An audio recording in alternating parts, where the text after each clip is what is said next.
Bismillahirrahmanirrahim. Assalamualaikum. Sawadika. ฉันชื่อซาฟาอาลีนาวาฮิดาฉันอายุ22 ปีฉันมาจากรัฐเซลางง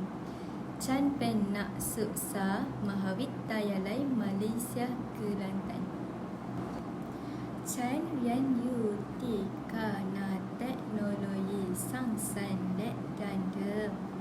ฉันเรียนสาขาการออกแบบอุตสาหกรรมฉันชอบวิชาประวัติศาสตร์มหาวิทยาลัยมาเลเซียกาลันตันมี3วิทยาเขตกว่าวิทยาเขตบาจอบเจลีและปะการังเชปาวิทยาเขตของฉันอยู่ที่บาจอบที่นาสวยมากเลยอยู่ใกล้แต่ลีที่มหาวิทยาลัยมีห้องสมุดฮอตปะและโรงอาหารฉันชอบมหาวิทยาลัยเพราะอาจารย์ใจดีและฉันมีผิวหน้าดีมากๆฉันดีใจที่ได้เรียนที่นี่ขอบคุณค่ะ